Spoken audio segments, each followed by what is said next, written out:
Olá, meus amigos, muito bom dia. Eu sou Antônio Martins, sou analista institucional com visão democrática, né? Meu compromisso é a defesa da democracia. Hoje são o 1º de julho de 2026, começamos o segundo semestre do ano e logo, logo nós estaremos comemorando o Natal. Falta pouquíssimo, o tempo está voando. Bom, gente, hoje o título que eu falo é o seguinte. Eu vou fazer uma análise bem histórica, né, para a gente compreender esse nosso país. O Estado pode proteger a indústria sem dar dinheiro? A resposta vai surpreender você, né? Vamos começar, gente, com um exemplo bem simples, né? Imaginemos duas empresas, uma brasileira, outra estrangeira. As duas produzem exatamente o mesmo equipamento, o mesmo produto ou prestam o mesmo serviço. Aí o governo abre uma licitação para comprar ou para você prestar o serviço para ele. Mas exige uma condição, né? Na licitação lá, diz assim, somente equipamentos fabricados no Brasil poderão participar do certame. Aí eu pergunto, isso é subsídio? Vamos começar, né, gente? Em primeiro lugar, entendermos juridicamente o que é subsídio. Subsídio governamental pode ser entendido, né, no sentido amplo, como qualquer mecanismo legal financeiro pelo qual o Estado reduza direta ou indiretamente custo econômico de uma atividade, bem ou serviço, com um propósito público constitucionalmente legítimo, né? Esse conceito é propositadamente amplo, né? Não vamos fechar a questão aqui, porque ele envolve uma série de coisas. Juridicamente, né? Subsídio significa algo bastante específico. Ele transfere recursos, ele transfere benefício financeiro, renúncia de receita, garantia estatal, crédito favorecido, até aqui o público, né?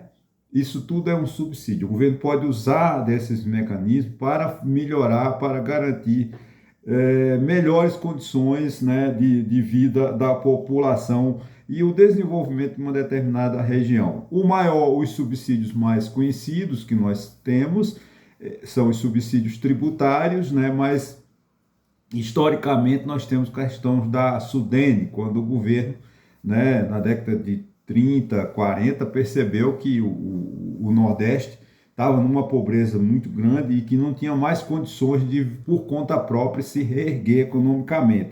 Porque a região Nordeste ela foi muito importante no tempo do Império, né, de Dom Pedro I, Dom Pedro II, em consequência da produção de cana, de açúcar. Estados como Pernambuco e Bahia se desenvolveram bastante.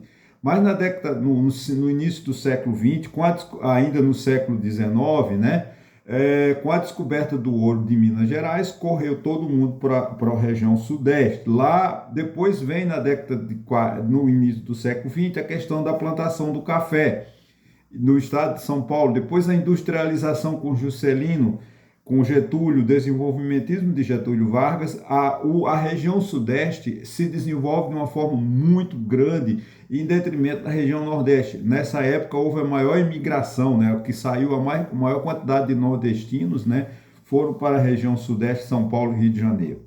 Isso é conhecido. Tem até um livro do professor Marco Antônio Villa, acho que quando eu fui embora, o nome do título, que fala exatamente um documentário é um livro que documenta muito bem a história da migração nordestina para Rio e São Paulo, né? Mas o Estado possui duas grandes formas, né, de incentivar a economia, né? Como eu falei, primeiro, ele dá dinheiro, a segunda, ele compra, né? Esta diferença é extraordinária. Por quê, gente? Quando a gente fala, a gente critica, eu mesmo sou um dos que faço, diz, porque o Estado gasta muito, mas o Estado é um grande comprador, né? Se o Estado deixar de comprar, a nossa indústria, nosso PIB tem uma queda. Então, o Estado é um grande indutor, né, do desenvolvimento do país, quando ele compra, quando ele faz licitação, quando ele desenvolve. Aqui não é a questão de o governo gasta, o problema é que o governo gasta muito, mas gasta mal, né? Esse é o grande problema, né? Mas a gente deve compreender que o governo também, ele através da compra, ele faz bem ao país, né? Isso o governo compra bilhões de reais por ano, né? As licitações estão todo dia, você abre os jornais, licitações que o governo compra, né? Compra serviço, compra equipamentos, compra. Imagine o seguinte, né? Quantos empregos não são gerados, né? Por questões da compras que o governo faz, né? Novas fábricas são abertas, os fornecedores crescem, né? As universidades desenvolvem tecnologia. Esse é o grande gargalo, na minha opinião, que no Brasil só as universidades, e pouquíssimas, porque não tem dinheiro para investir, eles estão pagando só os aluguéis e a luz, e olha lá, né, que as universidades federais devem bilhões às companhias subsidiárias de energia, né, que é uma má gestão, na verdade é essa, há uma má gestão das universidades no Brasil, do Brasil inteiro, né, mas não há, por parte da iniciativa privada, nenhuma pesquisa, não há um instituto de pesquisa de desenvolvimento que não seja, tudo no Brasil tem que depender do Estado, né? Esse é o grande problema. Agora, as universidades, elas têm uma importância fundamental.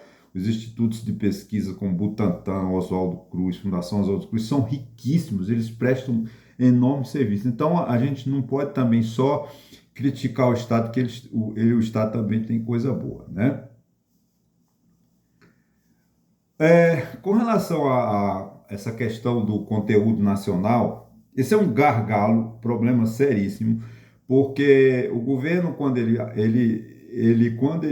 abre uma licitação e ele impõe, por exemplo, a construção, a aquisição de produtos nacionais, de certa forma ele está prejudicando os concorrentes, né, internacionais, empresas internacionais, a não ser que ele abra uma licitação, a licitação internacional. Mas normalmente boa parte das licitações só são voltadas para o produto nacional.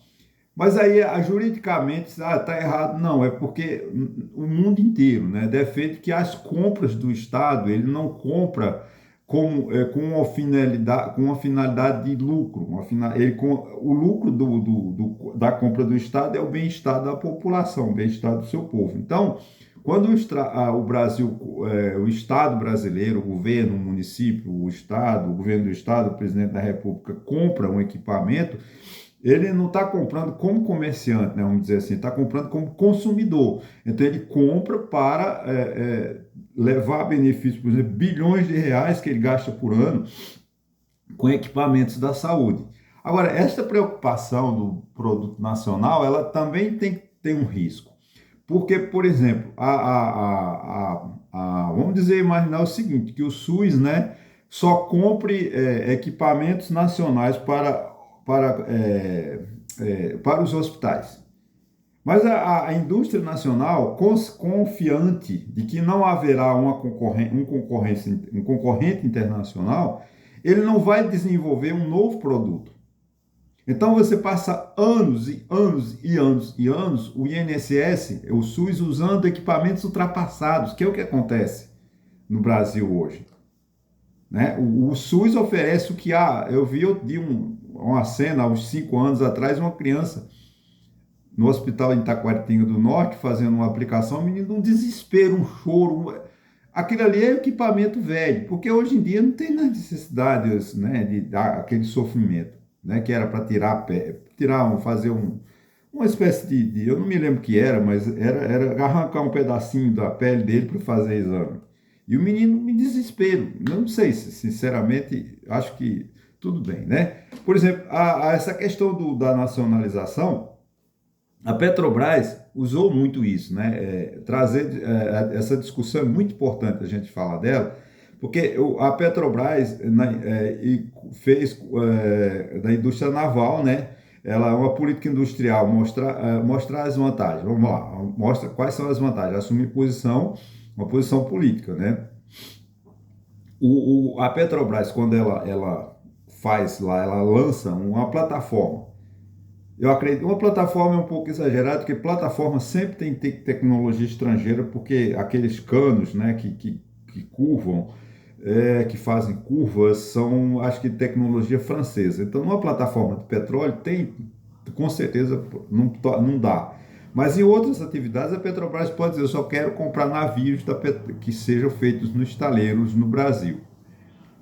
Isso é muito bom, porque gera emprego, né? O Rio de Janeiro, por exemplo, era um estaleiro, né? Os estaleiros no Rio de Janeiro, estaleiros, tantos e tantos estaleiros no Rio de Janeiro que desenvolveram a tecnologia de navios, né? E que hoje, infelizmente, parece que quebrou, né? Não tem mais. A indústria naval brasileira voltou ao estaca zero, né? O governo gastou bilhões, bilhões, foi jogado no lixo, né? Hoje você vai na Baía de Guanabara, você vê um monte de navio velho, é, prestes a afundar, porque ninguém não tem manutenção, não tem construção, né? Isso é o lado negativo. Por outro, era a grande geração de emprego, né?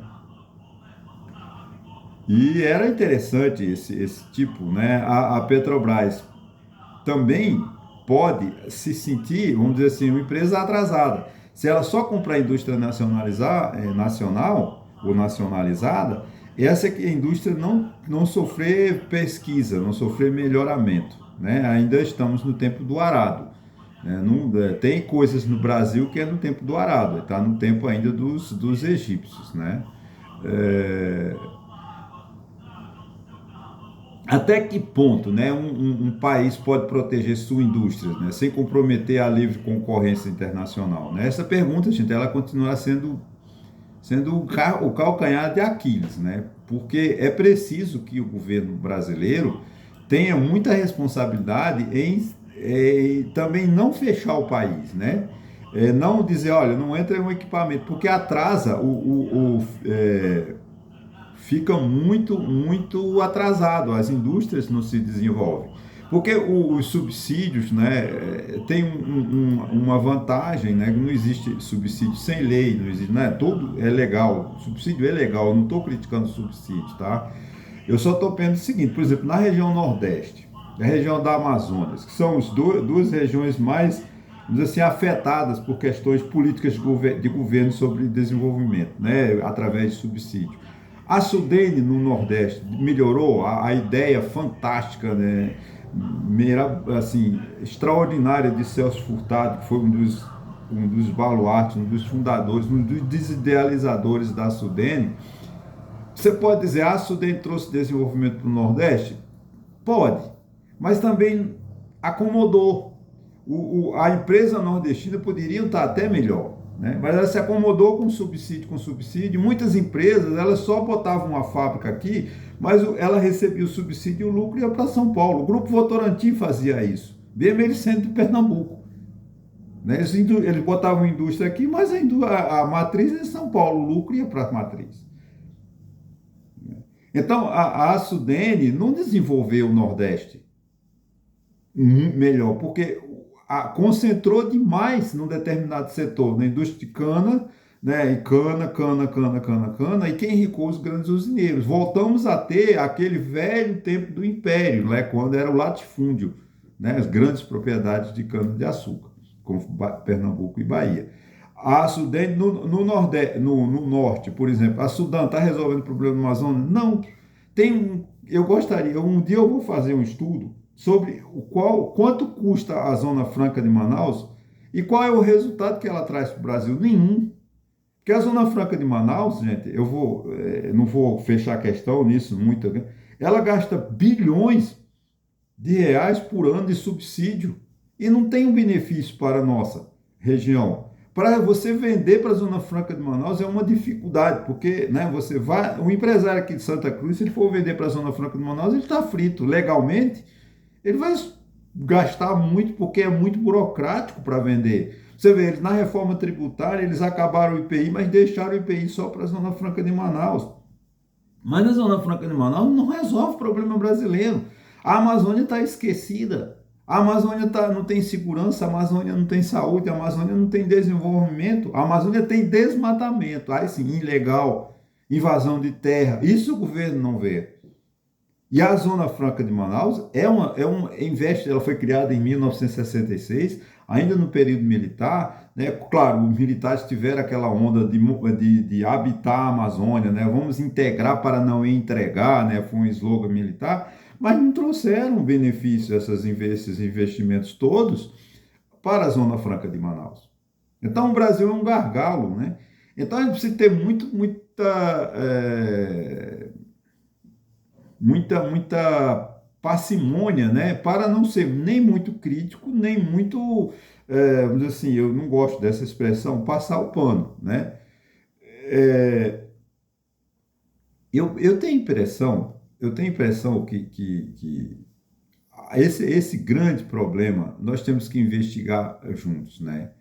Essa mudança, né, a gente precisa de trazer, né, o povo, né, para a discussão dos problemas, porque essas decisões, elas são decisões de gabinete em Brasília, de pessoas que não conhecem a realidade do Nordeste, de pessoas que não conhecem a realidade da Amazônia e tomam decisões como se fossem sábios, e na verdade não são. Então a população, ela precisa de ter mais condição, né? E eu preciso vamos dizer assim, que o povo participe. Você vê, ontem o presidente Lula falou uma coisa, não fugindo do assunto, o presidente Lula falou uma coisa muito interessante, né? Que o povo deveria decidir a destinação das emendas, né? Eu acho importantíssimo, porque não é um deputado em Brasília que diz, olha, eu vou mandar uma emenda para Taquaritinga do Norte, se o prefeito faz o que quer, o prefeito recebe, não precisa dizer que recebeu, não precisa dizer onde gastou, né? Que a população de Taquaritinga seja convocada e decida, eu quero levar melhorar a condição de Matheus Vieira. O povo de Matheus, pelo menos o povo de Matheus Vieira decida o que quer. Não é simplesmente chegar ao prefeito e dizer, entendeu? Eu acho que é, a gente precisa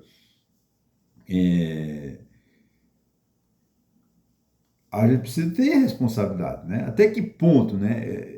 Como eu falo, o Brasil pode proteger, né, a indústria sem comprometer a livre concorrência internacional. Isso é muito importante, eu já fiz essa pergunta.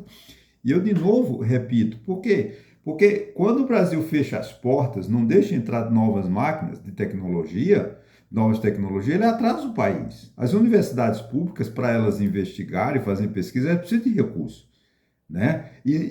Por exemplo, eu me lembro na década de 80, a Cristina Tavares, uma deputada parlamentar pernambucana muito ativa do MDB, fez um discurso, né, em Brasília com megafone, não sei se ainda existe esse instrumento, protegendo, pedindo o fechamento do mercado para a importação de computadores. Veja que desastre, né? Nós não podíamos trazer uma máquina, aquela HP-12, desculpa eu estar falando da marca, que era uma HP-12C, que era uma máquina científica muito boa para os contadores, para os administradores. Você não podia trazer uma máquina daquela, porque estava abrindo concorrência com o mercado nacional. Cadê os computadores que o Brasil desenvolveu? Ficamos anos sobre a reserva de informática. Não desenvolveu um computador. Acho que de uma empresa de um grupo banqueiro do banco aí, criou eram uns computadores horrorosos, feios, sem design, preto e branco. Não desenvolveu nada os computadores dessa. Tanto é que esse banco, né, ele era tão ruim, não desenvolveu nem para ele o sistema de informática dele. Até hoje é ultrapassado. O outro banco que não tinha indústria fez um desenvolvimento de software muito melhor do que o banco que era detentor da fábrica de computadores de hardware, né, no Brasil. Então, é muito interessante que o Brasil fique de olho, nós brasileiros, fiquemos de olho, não permitindo também que abra as portas, né, mas também que não se permita se fechar o país para o mundo para não trazermos novas tecnologias. Por exemplo, eu agora, dentro da publicação aqui da inteligência artificial, né? Você vê, a guerra, né, do século XXI não está no contexto, mas o século XXI, a guerra do século XXI provavelmente será a guerra pela informação.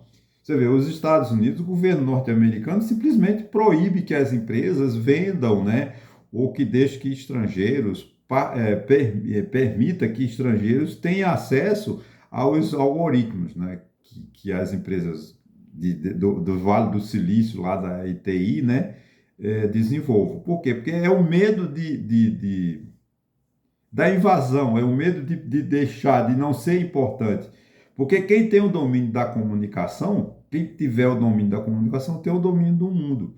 Então, essa briga Estados Unidos e China pelo domínio da TI, da tecnologia da inteligência artificial, né, vai gerar o quê? Se os Estados Unidos não deixarem as empresas americanas exportem, vendam o seu produto, elas vão ficar no mercado interno, vão se desenvolver, pode até se desenvolver. A tecnologia e a inteligência artificial pode ser só boa para os Estados Unidos? Pode, mas também pode ser boa para o mundo. Então, essa questão de subsídio, a gente precisa de olhar muito, né? Porque a gente precisa de olhar no Brasil, eu não estou criticando subsídio, né? Como eu falei no início, né? Subsídio é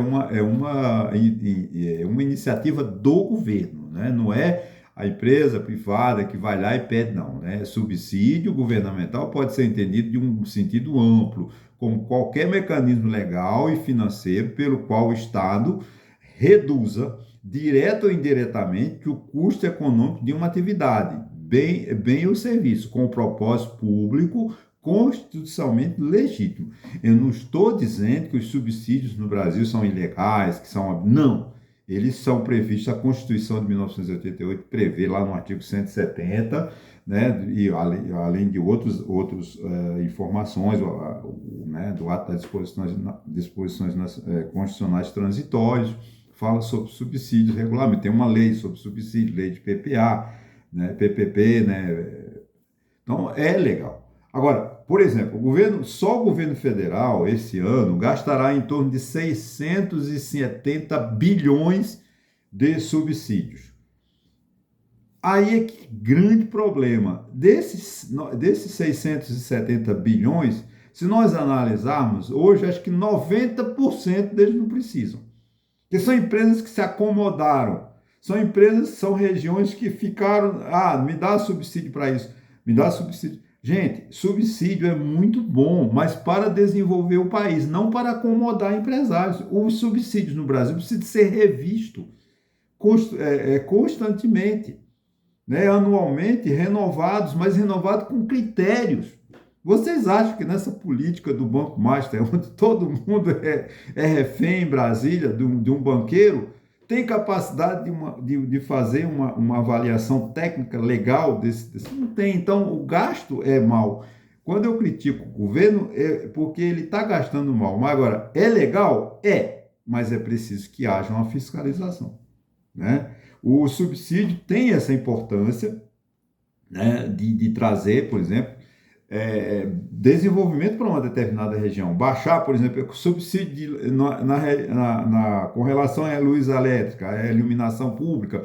Tudo isso são regras tem que ser muito bem estudadas para não criar gargalos, ou ajudar demais as empresas de energia ou ajudar demais o consumidor. Tem que haver um equilíbrio, né? Agora, eu sou contra absolutamente subsídio para o setor automobilístico. Nossa indústria automobilística está desde 1950 e ainda não se aprimorou. Eu sou contra a Zona Franca de Manaus, por exemplo. Poxa, a Zona Franca de Manaus, desde 1966, qual é o produto, a indústria brasileira que eles criaram? Nada, não tem. Você vê, a Coreia começou ontem, já tem carro da Coreia no mundo inteiro, vendido para o mundo inteiro, exportado para o mundo inteiro, e o Brasil não tem um carro nacional. Isso é um erro. A Sudene desenvolveu o Nordeste? Desenvolveu, mas cadê? O Nordeste continua seus índices sociais precaríssimos.